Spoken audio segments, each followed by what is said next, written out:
And we are live. I had myself muted. I'm trying to figure out new stuff, or we're changing the setup or something. Yeah, we're changing up the studio.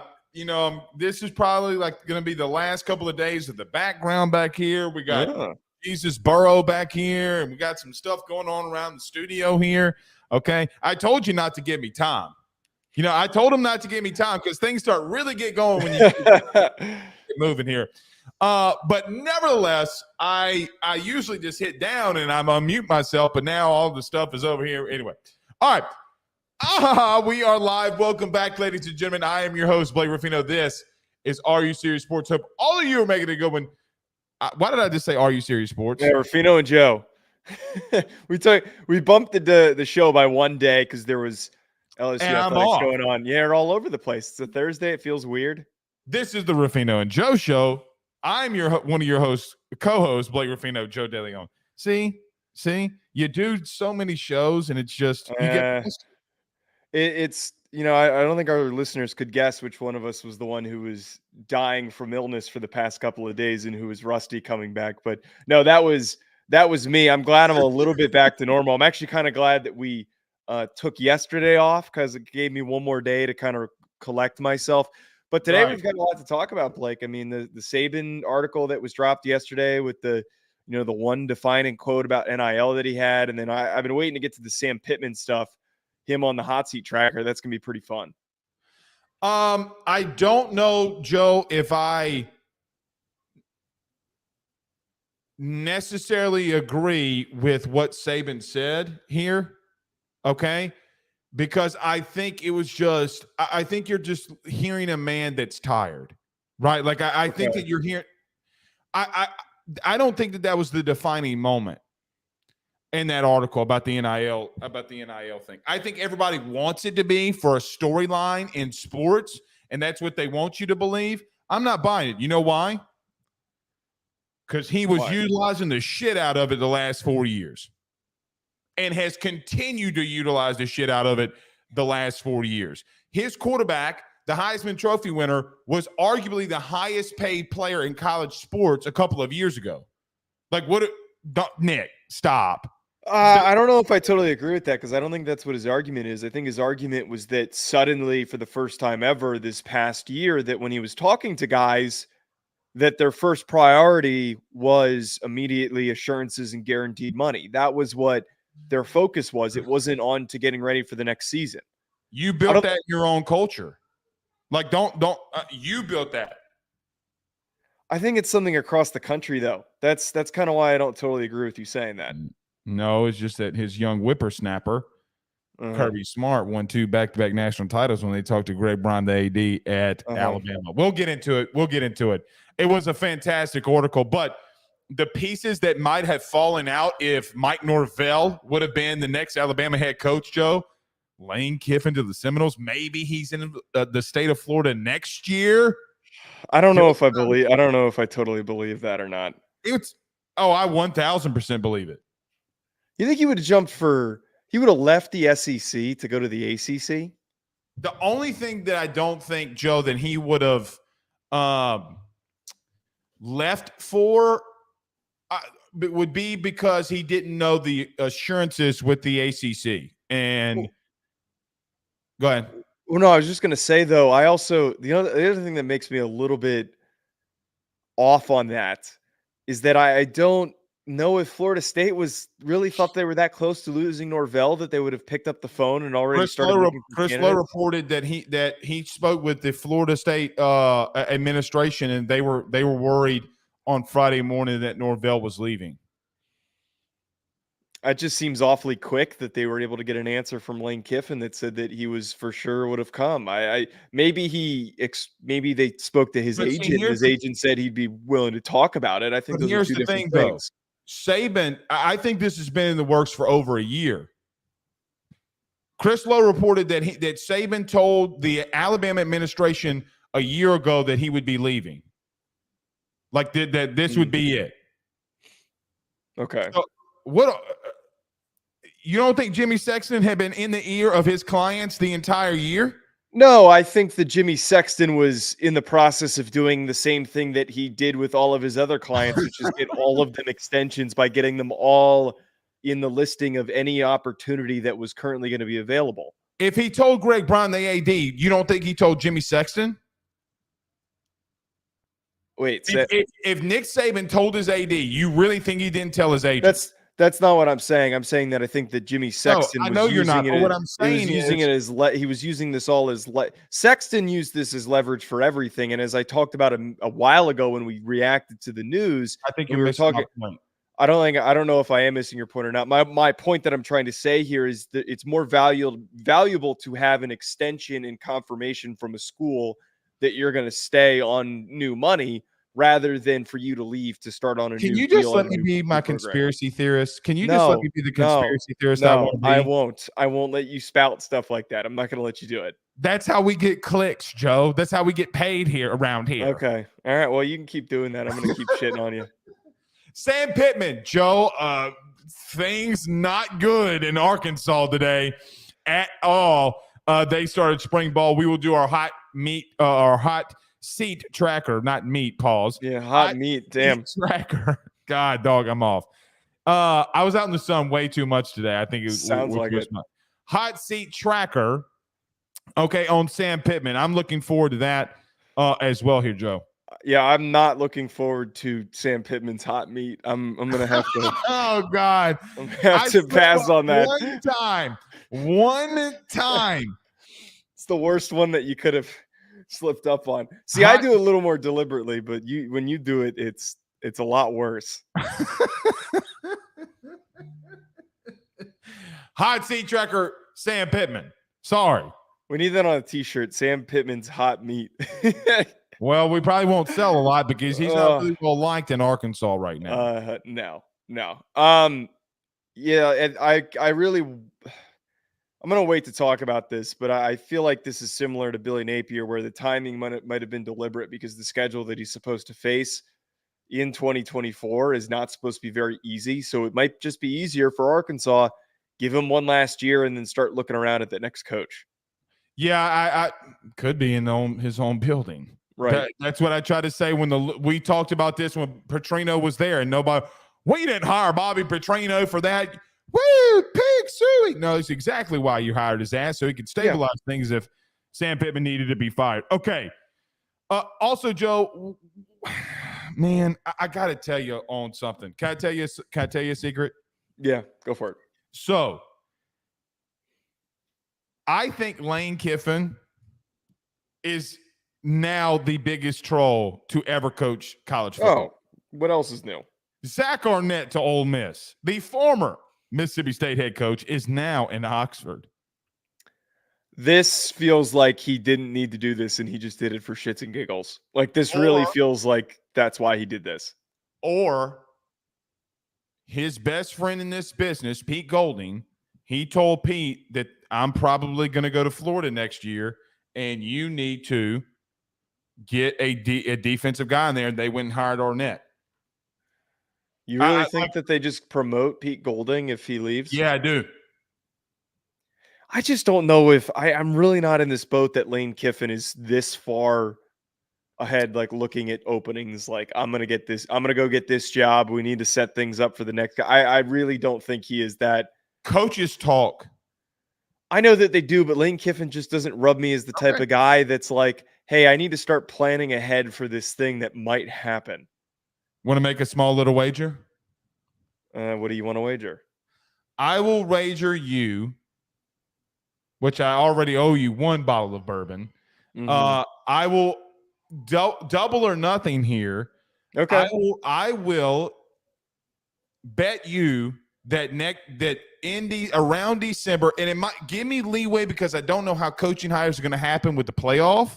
You know, with the 12-team playoff, I think things could get crazy there from head coaching, Joe.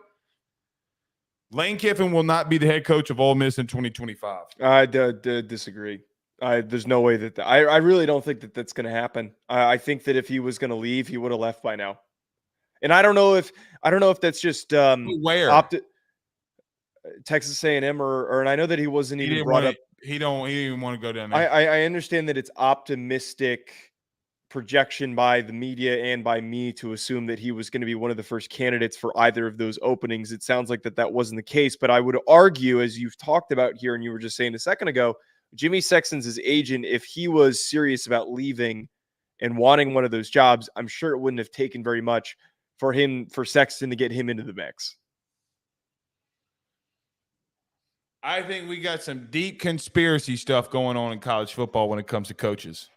Sometimes I don't think that the conspiracies are as deep as we make them. I think everything's sometimes just for face value, and we try too hard to create conspiracies, and I don't always think that they're there, Blake. All right. We got hot meat on today's show, man. We got hot meat we got to get to. Let's talk about our good friends over at betonline.ag. Everybody do us a favor by hitting the like and share. If you're on Facebook, share to all those groups, share to all of your social media pages. You're watching us, listening to us on YouTube. Like, subscribe, notification bell, wherever you listen to podcasts, rate, review, and subscribe. While I go scrub one word that I said out of this show during the break. We'll see you on the other side. Stay with us. BetOnline is the fastest and easiest way for you to wager on all of your favorite sports, contests, events with the first-to-market odds and lines. Find reviews for all the news for each league, including Major League Baseball, NFL, NBA, NHL, combat sports, college sports, esports, and even golf. BetOnline continues to be the top online resource for all of your sports information for live in-game betting, props, and futures. Head on over to BetOnline today and use your mobile device to join and make your first sports bet. Use our promo code BELIEVE50, that's BELIEVE50, BLEAV 50, to receive your 50% off welcome bonus on your first deposit. That's betonline.ag, betonline.ag. We're back. All right. So, Joe, we had a pretty massive week, and probably and arguably the biggest story that we could have had this offseason when it comes to no rule changes, okay, in college football, like the 2-minute warning or the by the way, which I got to see today, LSU enacted. They were on a walkie-talkie. So I don't know, Joe, already right now, if they are not going to be moving faster than maybe you and I expect. I think that's something interesting to watch out for. But I do think that the biggest story, Chris Lowe sitting down talking to Alabama AD Greg Bryan, having the conversations that he did, who obviously he broke the news of the story. Mm-hmm. He has been a long time friend, let's just call it what it is, of Nick Saban. Really the only one that Nick truly, I think, in the media trusted was Chris Lowe. I look at this, Joe, and read the article. I'll kick it over to you. There's so much to depact here, but so much to talk about. Obviously, the conversation that he said and the thing that he said about NIL being the biggest. What were your thoughts on some of the words from Alabama, AD Greg Bryan, and Nick Saban? Yeah, the big quote that stuck out, and you brought up all the other tidbits that were in this article, almost kind of get forgotten about it, talking about who the candidates were, the priority candidates of Kalen DeBoer and Mike Norvell, and what that would have meant for the Florida State opening. All that stuff kind of gets passed up because of the quote from Saban that was him saying that maybe 70 or 80% of the players that he talked to, all they want to know is two things. What assurances do I have that I'm going to play because they're thinking about transferring, and how much are you going to pay me? Our program here has always built on how much value can we create for your future and your personal development, academic success in graduating, and developing an NFL career on the field. And he brings and really sums together how the transfer portal and NIL has created a really difficult roster building future for college football. He is saying something that nobody has said from a major college that is recently retired or maybe had been let go. Those guys that have been let go aren't going to speak out on this because they want future jobs. But he has said something that nobody else has said, which is proving that this is leading to a lot of issues and a lot of problems. Now, I'm not going to go down the rabbit hole, Blake, of things need to change, blah, blah, blah. It's an empty-handed argument because we don't know what needs to be done differently. But I think it says a lot here that Saban, of all people, was bringing this up. And he was, as you said earlier, tired. He is so tired and frustrated that I think that this is a major, major reason why he retired. I think this is the biggest reason why he did. And I think that this is proof that Alabama, their current roster situation, the way that they're sitting, isn't necessarily the best group of guys in the typical Alabama rosters that we've seen in the past. Joe, I hate to do this. I got to call BS on that. Like, I have to call BS on Saban on that. I think it's a great excuse to have because everybody can give the excuse of NIL in the portal. What really happened was on the field, the transfer portal became a massive thing. Kirby Smart got things rolling in Georgia, and Saban just wasn't Saban anymore. Joe, was the first time in a 4-year span, or would have been going into a 4-year span, he has not won a national title at Alabama. I mean, Joe, you're a COVID year away that's of all chaos. I mean, there's no telling what would have happened in normalcy around that. All I am saying is I call BS because growing up, covering a team in the SEC for as long as I have, since 2017, I call a massive amount of bullshit because when I do things and talk to people in recruiting, this conversation is being had during off seasons well before this. In recruiting, what assurances can you give me? What can you give me in reference to this? Let's not act as if Nick Saban didn't have his hands in giving recruits and players a crap load of money. Stop with the NIL thing. Now, I don't think anyone thinks that, though. I really don't think anyone thinks that Saban wasn't doing.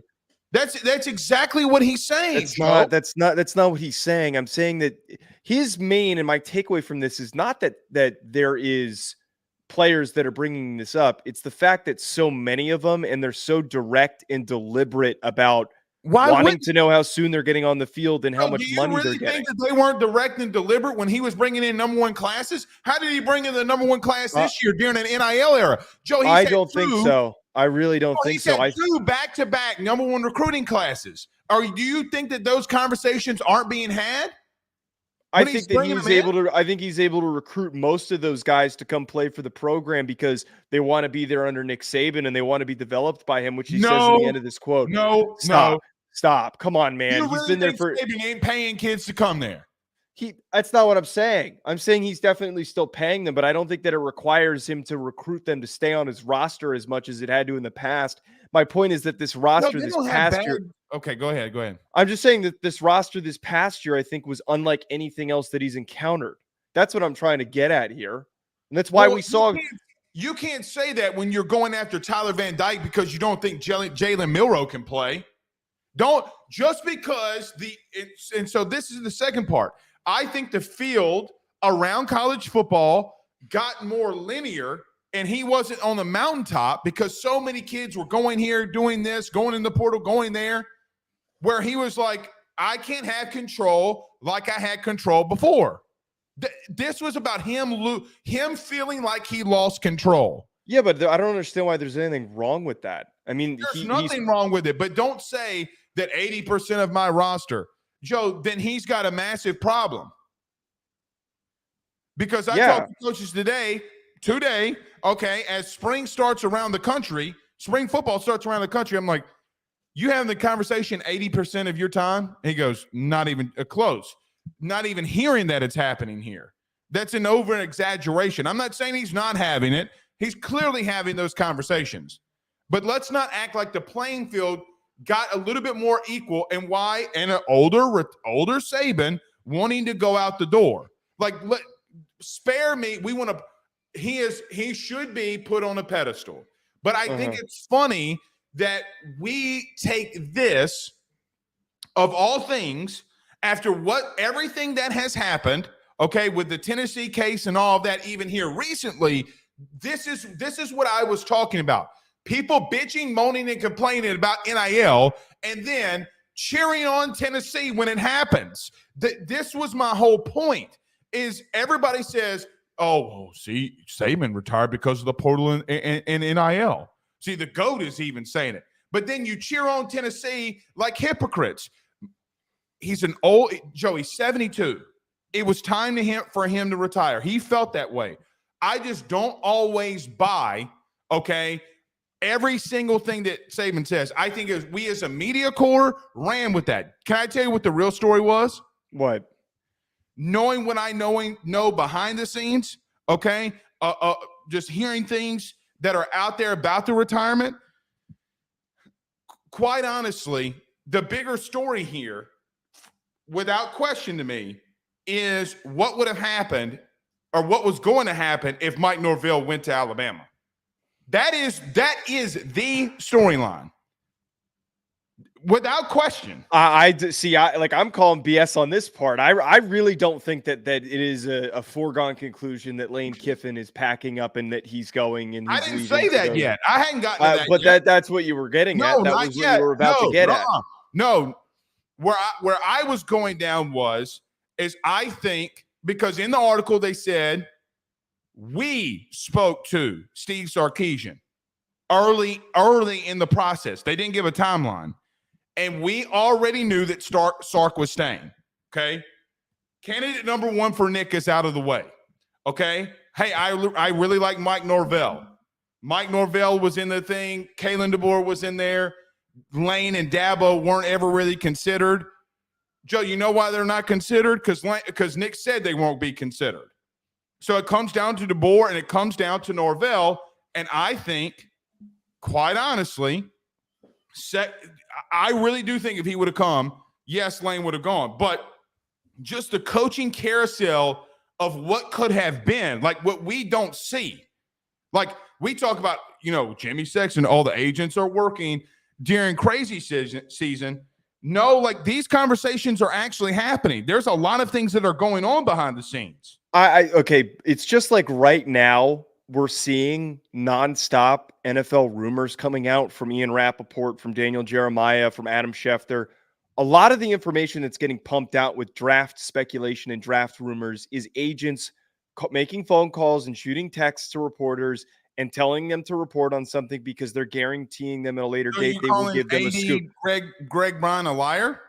That's not what I'm saying. So he said it was down to him and Norvell, and they chose DeBoer over Norvell. Wait, but I'm not talking about the Norvell thing. I'm talking about this speculation that Lane Kiffin was in the mix for Florida State. My point is that I think that there is deliberate plants made by agents in order to drive up the value of their clients, and why I'm bringing this up in comparison to draft season, because you could just say shit. You could say whatever you want during draft season, and it all could technically be true. You want to drive up the value for your client as a prospect and create a market for somebody to trade up and take a guy earlier. That gets you more money as an agent. That gets your client more money. My point I'm trying to get at here is I'm not really buying that Lane Kiffin would have left Ole Miss to go to the ACC with the shit show that they're currently dealing with, and the fact that they got pushed out of the college football playoff as recently as they were, and we don't know if they're going to be able to leave the ACC for the SEC. I don't think that Lane Kiffin, that's a desirable job for him. He is an SEC guy through and through. I think it's more desirable for him if he ended up going to somewhere like Florida. My point I'm trying to get at here is that we always mention him for openings, and he doesn't end up going there. We talked about it with Auburn not that long ago, and he stayed put. I think that Jimmy Sexton does this on purpose to drive up the market. No, he was going to Auburn. Why didn't he go to Auburn? Because it got blown up at the last minute. The Ole Miss beat reporter reports it, and then they're about to play in the New Year's Six Bowl, and Lane said, no, that was a Les Miles type of, Les Miles is going to Michigan situation. I still think that this is a lot of, Joe, he's been brought up three times in 3 years on going places. At some point, I think that's because his agent's doing it. Jimmy Sexton is doing it. Joe, at some point, not everybody's lying. Greg Bryan, isn't lying. If there's Greg Bryan confirmed that he was having day in, day out conversations, with Mike Norvell. Then that part I don't disagree with. Florida State athletic director tells Chris Lowe, hey, Friday morning, we were fully prepared for Mike Norvell to leave. We gave one last heave to keep Mike Norvell at Florida State. What do you mean these conversations aren't happening? So the AD I'm not saying they're not happening. I just don't think they're as serious as we think that they are. I think it was simple as a phone call. Say like, hey, would you like to talk to Lane Kiffin about this? That creates a market. That creates a market for Lane Kiffin. That's not just to pick up the phone call and say, hey, do you want to talk to Lane? Just talking to Lane increases his chance of getting more money the next time his contract's up. It increases the chance for. Remember this Mike Norvell thing? It increases the amount of NIL funding which he just got in order for him to go sign more kids in the transfer portal. He literally just did this cycle. He just bitched and moaned in order to get more money, and he did publicly. You think that talk about behind the scenes shit. Him and Jimmy Sexton make so many goddamn moves in order for him to get more money and resources. Talk about somebody making moves behind the scenes. It's him. Greg Byrne, not Greg Bryan. That's my fault. Yep. I don't believe it. Believing and reality are two different things. That's something I tell my wife all the time. Okay, cool. I mean, you could say that. We don't know what the reality is unless you were on the phone call. Did they loop you? Were you merged into the call? No, were you on the call? No, but what I do think is, Joe, at some point, Chris Lowe, okay, who is arguably one of, if not the best in our business, okay, who doesn't get political, who all he does is it's just college football, right? I'm not doubting his credibility. Okay. So you have him out there getting behind the scenes, pulling behind the curtain. Do you think everybody's just lying to him and he just ran with it just because? No, that was why I brought up the draft being an important part to this whole thing. Agents exchange information to reporters all the time in order for them because it's not wrong information. It's not wrong for him to publish that Lane Kiffin was a candidate for the Florida State job. That's not false information. It just is vague enough that we don't know if Lane Kiffin would have left and taken that job. It is deliberately done by what do you mean bye? That's what Lane would have been telling everybody in Oxford. I really don't think that it's a foregone guarantee. I don't think that unless you're Mike Norvell there currently, I don't think that Florida State is a desirable job because of the current situation of everything that they're dealing with. Now, that could be something. Maybe it doesn't. You could have a point there. I'm not going to deny. But I'm going to put a bottle of scotch up for you that he's gone and he's not going to be the Ole Miss Rebels head coach in 2025. All right, bet me on it. I already did. All right. Anything else about the Saban piece about him retiring that you want to get to here? No, I mean that was the extent of it. Okay. Well, congratulations to Nick. I mean, look, hopefully things are completely different in Tuscaloosa. Joe, you saw today that they're letting their media in to practice. And they're blaring loud music. Was that something that they weren't allowed to do before? Oh, no, sir. Wasn't allowed in? And you know what else? They got a head coach that's got Twitter for the first time. Okay, and it doesn't take much. Okay, well, if you go from like, hey, my coach doesn't post on social media, so I have to go to every single event and know everything that's going on. Me, and then now you got Womack, their DC, doing recruiting videos on the practice field. That I thought was funny. I thought really that was weird funny. Day in T-Town. But yeah, I do think that was a little bit comical. Let's get to the Sam Pittman thing. Joe, I think this is coach 3 or 4 that we've done in our series of Hot Seat Tracker. Sam Pittman at Arkansas, but boy, did he have a day today. The Arkansas media getting after it a little bit. Apparently a player, quit or didn't want to be there and then said, yeah, I came out on social media. I do. Just craziness and a little bit of chaos in Arkansas today with Sam Pittman. But what do you think about him and being on the hot seat? Yeah, I think that he's probably the most likely coach to get fired out of any of the ones that we've talked about. His early success at Arkansas, especially the way that he quickly developed offensive line talent the way that he did, man, the shine is worn off so much. If I were to pick this on the scale out of 1 out of 10, 10 being most likely to get fired, I mean, this is a 9.5. I don't see a world where Sam Pittman is going to survive this season. I think that he brought in some nice pieces through the transfer portal, adding Jaquindon Jackson, adding Taylon Green, the quarterback from Boise State, who's a bit of a wild card. Big kid. Yeah, and they also added Anton Junkage, who's the Albany defensive lineman who was very productive this past year at the FCS level. Other than that, I don't think that this team has gotten much better, and they're losing their best offensive lineman in Bo Limmer, who's moving on to the NFL. I don't see a world with the schedule that they have to face in 2024 that he is going to make it through halfway through the season. And to talk about some of those top matchups, Blake, they have to face Oklahoma State, Auburn, Texas A&M, Tennessee, LSU, Ole Miss, Texas, and Missouri. Those are 8 difficult matchups. They would need to win 2 of those to go 6-6. Yeah, pick the 2. Maybe Oklahoma State and Auburn. Like, those are probably the 2 that I'd feel the best about. Maybe Texas A&M.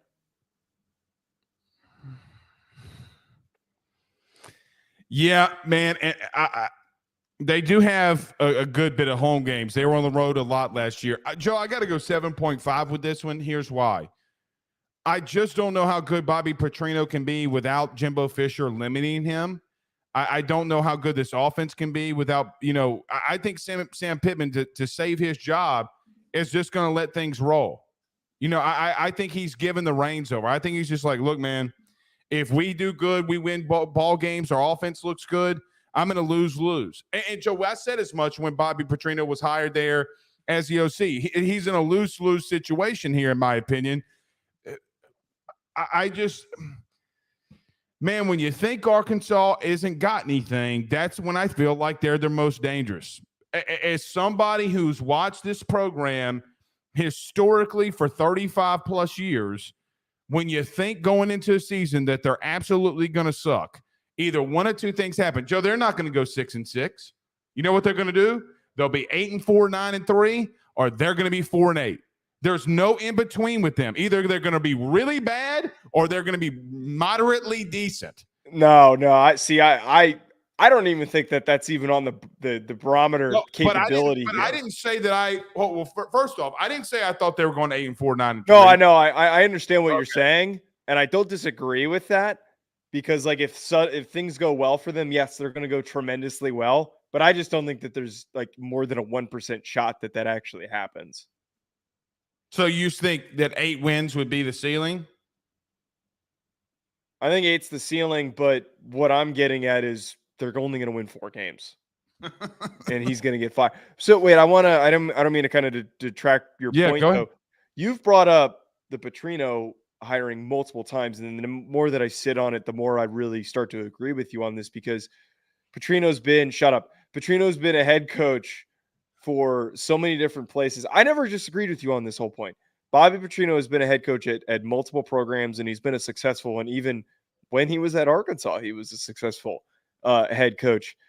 This is something that you bring in anticipation of, we're going to fire him in like week 6, and we're going to need Bobby Petrino. We trust him to take over, and that the wheels don't completely fall off.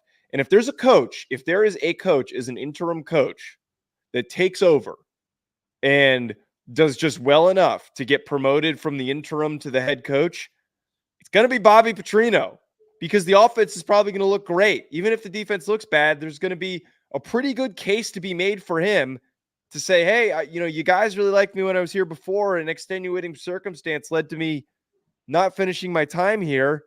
We don't need to die. Okay. He's reformed. No motorcycles anymore. There is good reason to believe that he could be the next head coach. I don't think that that's a conspiracy theory, tinfoil hat theory at all.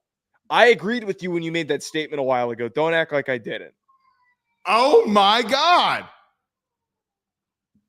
I never in my wildest dreams thought I'd be this proud of you. Oh, stop. I've agreed with you on more complex things. Yeah, but never have you disagreed on something and come back and said you agreed with it. Wow. Okay. Joe, I agree. I'm with you. It's a lose-lose. I mean, if he does good, I think Bobby's just going to get all of the credit, and Sam's not going to get any of the reward. Now, Joe, he might, because what people will say is, well, Sam Pittman, man, he ate a lot. Probably shouldn't say ate because people make fun of his weight, and that's not fair. But he took on a lot of his ego to let this even happen in the first place. He could have said, no, you're just going to have to fire me, whatever. I agree, but Joe, they're not going to be bad defensively now. I mean, they're going to be a little scrappy on defense. Yeah. They're going to be scrappy. Landon Jackson returns. They get the kid from Albany. Secondary was vastly, vastly improved. They do lose Dwight McLaughlin, but man, it's a lose-lose because I just don't think he's a sitting duck, man. He's a sitting duck. I feel bad for him. I think they treated him wrong. You think they treated Pittman wrong? Yeah, just like let him go out on his own sword. Let him hire whoever he needs to. Now, I guess Sam needs a strong offensive coordinator behind him, but you make it seem like he's like some wild beast that just needs to wander into the wander into the fields and just pass away on his own accord. Yeah, he is a little bit of a wild beast. Let's also not act like that they haven't meddled with him either. Like, for example, I feel like he's probably one of the least meddled with coaches. Oh, no, sir. In what ways do you think he was meddled with? I think that they forced him to bring in Kendall Briles. I think they forced him to bring in Enos. And I think they surely forced him to bring in Petrino. Now, I'll give you Enos. Okay, if you don't want to say Enos, that's fine.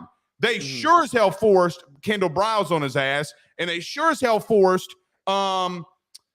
what's your boy's name? Bobby Petrino on him. You know who else they forced on him? Bobby Odom. They said he was the Ed Orgeron on the offensive side of the football. He needs strong coordinators to win. And they went out and they manipulated and brought in dudes that they thought they can win there with. That's the God's honest truth. They have manipulated with him now. They have made their own hires. I would argue though that Briles was like it's not like Briles was a bad OC when he was there, though. They were the best that they were offensively when Briles was there. I'm not saying that, but let's not act as if that they had not dictated everything that he has to do from get-go, from Jump Street. Well, maybe that's part of the problem is that he can't make decisions for himself. He doesn't exactly come off as one that is a great hirer of assistants. How many times has an assistant gotten hired out of his staff? Well, we had the offensive line unit. All of us stick together. Uh-huh. Oh, you got a boy who's on the staff, don't you? All right. No, he's at Mississippi State. But we have the best head coach of all time, though. Former O lineman, Andy Reid. That's in the NFL. We're not talking about the NFL. I know. I'm just saying. Got a lot of great ones. All right, Nick. All right, Joe. You want Nick Saban now? I told you, man. I was out in the sun way too long today. All right, Joe. You want to get to this Zack Arnett thing here? Yeah. All right. Here we go. Let's talk about our good friends over at HomeField Apparel. Joe, I can't find. There it is. Let's talk about our good friends over at HomeField Apparel. Zack Arnett to Ole Miss. We talk about that next. Ruffino and Joe Show is brought to you by HomeField Apparel, which is the best, without a doubt, premium collegiate apparel brand that is out there. They have over 150 different colleges that you can choose from, whether you're an Illinois fan or a Rutgers fan, maybe you're an LSU fan like Blake, or maybe you're an Alabama fan. Whatever it is, even Idaho, they have so many different designs for so many different football programs that I can guarantee you're going to find some great stuff to help root for your favorite team. I've already gotten my Notre Dame stuff. Blake has his LSU stuff. Make sure you head on over to homefieldapparel.com to check out your team's collection of clothing apparel that they have on the website. And when you do so, when you check out, make sure you use promo code RuffinoJoe to get 15% off your order. That is RUFFINO, Ruffino Joe. Head on over to homefieldapparel.com and get your college gear today.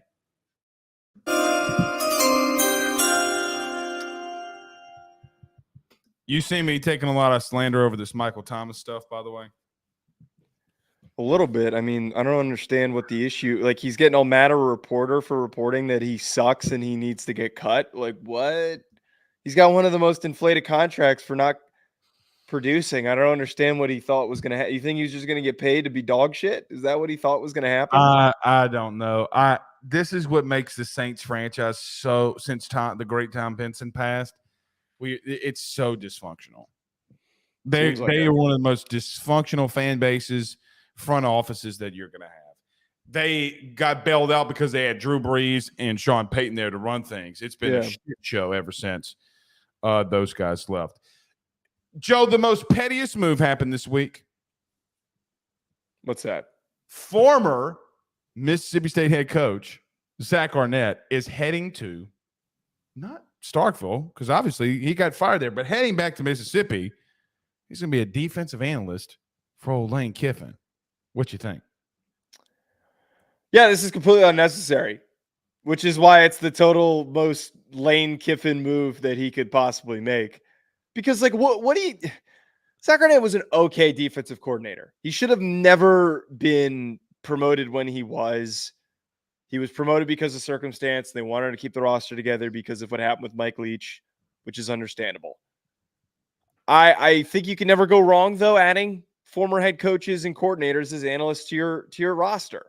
We've seen that with Georgia, and we've seen the tremendous success. We've seen that with Alabama, and we've seen the tremendous success. I just also kind of find it funny that Arnett, nobody wanted to hire him, and that this was the next best option for him was to join the staff as an analyst. I mean, maybe you're trying to say earlier. I thought he was going to be on the staff at San Diego State. Was that what was speculated? Yeah, he was going to go be on the staff at defense. I'm pretty sure at San Diego State. It's not that nobody didn't want him. That was where nobody in the Power Five wanted him. That was where he previously came from. When he was somewhere out west, I thought. He came from San Diego State when he was hired by Mississippi State by Leach. But what I was going to say, though, you mentioned earlier, maybe this is some sort of long ploy by Lane if he left. I actually argue the opposite. I argue that this is speculation that he thinks that Pete Golding's going to get hired away after the season. And think about everything that's coming up this year. It's going to be a really talented defense. They're probably going to finish, if things go according to plan, in the top 15 nationally, if things go as good as they could. And that means if they win they're actually, there's no divisions now. If they go to the SEC championship game and they go to the college football playoff, maybe they don't win either thing. That's enough for a guy like Pete Golding to get hired away for a job somewhere. And this could just be a look ahead for Lane Kiffin to say, as long as I got guys on my coaching staff and somebody I trust that's familiar with everything, I can just promote the guy from within. I mean, heck, that was what happened with Mike Bobo. Mike Bobo was an analyst that was brought down from the analyst from the booth to be the offensive coordinator. I think that that's more of a realistic outlook on why he's doing this. So then the move's not for nothing. Because I'm joking when I'm saying that. Okay. Well, I didn't think about that. Okay, about Pete getting hired as a head coach somewhere, mainly because of some, look, Pete had an unfortunate off the field issue. Okay, that I think maybe could limit some things as a head coach, maybe in the SEC for right now. I think he needs more time, to be honest with you. But it could happen. It 100% could happen. I mean, look, it was reported. I mean, Pete got a DWI, so I don't know if that, like you want to make that the face of your program. Yeah. Maybe you could. Okay. Like, Ole Miss wouldn't mind that happening because it'll be like, well, who hadn't gotten a DWI? It would just, It would feel that way. I do think that two things can be true at the same time, and I do think that there is a longer play, but let me tell you this one right now. Joe, I do think it's something that Zach Arnett, is plucked in this situation because of all the defensive guys and all the defensive coordinators that he could have added as an analyst. He respected Zach Arnett enough to bring him there, right? Like somebody who Lane is an offensive guy. You go up against him. Lane's probably like, man, this defense is tough. I think he's a good coach. Can help Pete out on some things that he's seen, throughout a game.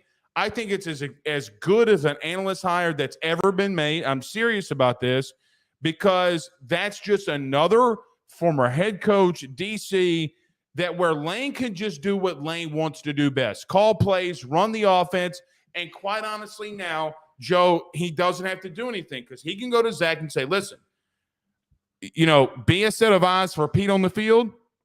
Pete is cool with that. We need more eyes on the field. Y'all do what y'all need to do. Let's have some good chemistry here. I think it's just such a fantastic hire. But I thought of it as Lane Kiffin's leaving, Pete Golding gets promoted, and Zach Arnett is his DC too. Because I will tell you, when it comes to the defensive side of things and staff hires, Lane is asking Pete what he wants to do. It's not like Zack Arnett does not get hired there if Pete Golding says, I don't want him. I promise you that does not happen. Yeah. Here's the only thing though. I think we're kind of on the same page on just like how they're viewing this. I wouldn't go as far as to say that I think that this is some great hire. I feel like Zack Arnett has been propped up a lot. Dude, their defenses get a lot of teams in the SEC that's been pretty much offensive prolific at times. Serious issues. But here's where I'm a little wary of a guy like this is, one, his defense when he was the DC at Mississippi State, like they were pretty good. They were pretty good. And then when he was the head coach, it completely tanked, which is kind of a problem. But the other thing in the general view on Zach Arnett is that he's kind of an a-hole. He's kind of difficult to work with. Oh, dude. Is so he an a-hole? I just get really Lane worried. Kiffin an a-hole?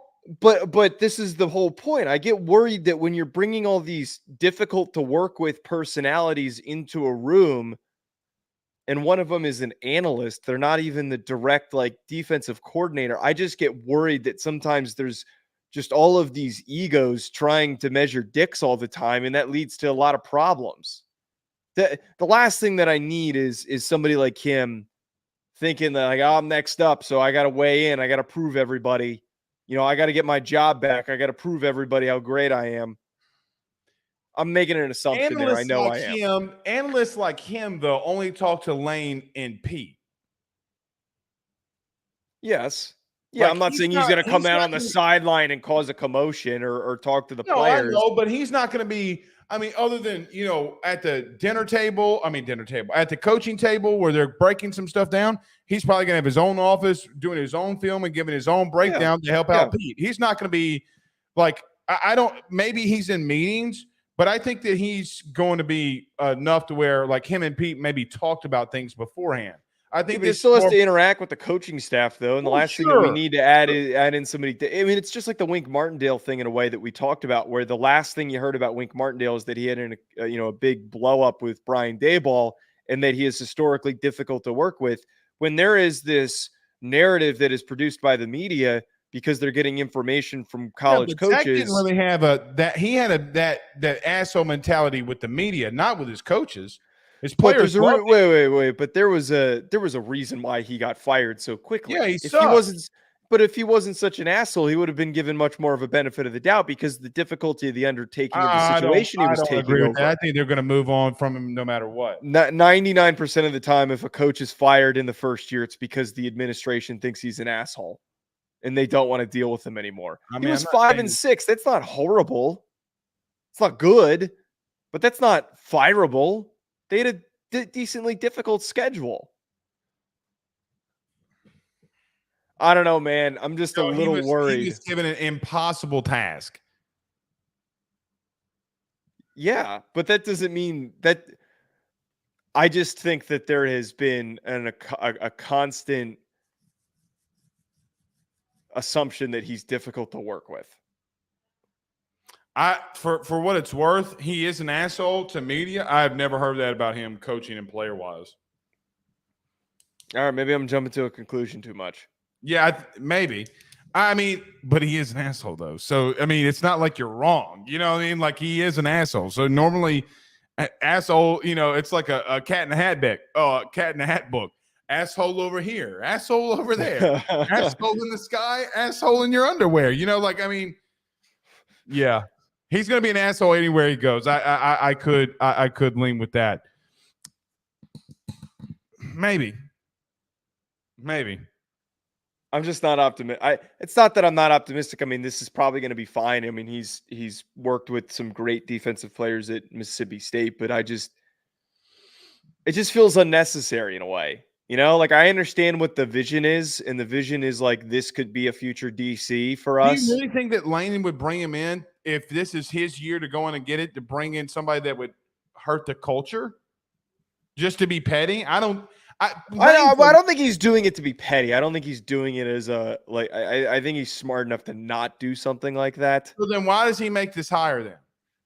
Because I think he's just trying to make the same move that he thinks that the same type of move that everyone else in the conference does that we talked about at the beginning, where Kirby will hire former head coaches and make them analysts. Saban used to do it all the time. It's a very common thing in the industry that if somebody's available and they're looking for a job, just bring them in to have another former head coach. Yeah, but if he was if that big of an asshole, to at least where Lane thought. All right, man, the more that you keep saying it, the more I'm realizing how obnoxious I kind of sound when I'm saying it. I don't think it's a false thing to say though. Like I don't think it's a false concern to have. You got fired after one season. Yeah, but I mean, that's not indicative of him though. I mean, they were put in such a horrible situation when Mike Leach died. But it's not like any of those. Most of those kids didn't even really transfer from Mississippi State. Like most of that roster stayed. Yeah, but Joe, they're 6-6. I mean, Brent Venables didn't get fired at Oklahoma. I mean, so many guys have gone 6-6 in year one. But that's my. Yeah, it's that's such a small contract that they could buy him out because they knew that they were going to do that. They panicked. They hired him to stabilize it, and they're like, "Hey, man, at the end of the year, you're fired." But that's my point is that there are plenty of I don't know, maybe he wasn't 5-6. I think he was 4-6. The 5-6 record was because he won the bowl game from the previous year. But because somebody said something in the chat, I would argue though that there's a lot of coaches who have started off horribly, and you just brought up Brent Venables, and we're given the benefit of the doubt to say, all right, you need to recruit and figure this stuff out. We're going to give you some time. And many people argue that Brent Venables is a difficult individual to deal with. Maybe. I don't know. I'm making a lot of assumptions here. I'm just kind of going off of, you listen to a lot of college football podcasts, and when he was fired, it was one of the first things that was brought up that people thought he was difficult to work with. And I think it's not an unfair concern to discuss. Talk about offseason over an analyzation. Yeah, you talked all show about me overreaching in conspiracy theories. That's okay, wait. There is a difference in me driving a conversation with general industry scuttlebutt and you trying to put on this tinfoil hat and say that aliens are running the college football playoff coaching carousel. That's kind of what you always stuff. I didn't even remotely come close to that. I mean, I'm being hyperbolic, but in some ways, you know what? We should retitle this episode: Joe overreaches. Massive pause. Okay, because that's all you did. You just had another massive overreach. No. Because I at least have. Hold on now. What is so tinfoil hattish that I read a report by a respected guy who went on the record with multiple ADs about coaching carousel, and you come out here and say, well, you know what, Blake? You're wrong. This is all right. Jimmy Sexton wrote Chris Lowe's article for him. Screw you. I'm not tinfoil hat. If anything, you're more than me. Well, sure. I like Joe Rogan's podcast. He listens to conspiracy theorists all the time. Like pyramids. Oh, like, do you think the aliens dropped the pyramids? I mean, like, come on, dude. You're putting me up there with the crazies. Next thing you know, I'm going to be having blue hair and blue eyebrows. No, you're not. Wearing a man ponytail. You're not from Los Angeles, so you're not gonna do that. I tell you what, though. I don't think that I could go to LA right now. Speaking of that. I mean, I don't encourage you to come. All I was just going to say is I think if people saw me after my thoughts on Caleb Williams wearing a dress, Oh, you would get shot. Be well worth it. All right. We will see you guys again on Sunday. Sunday. I think. Yeah, no, we're back Sunday unless you got something going on. Only thing I got going on is air and opportunity. There goes the air.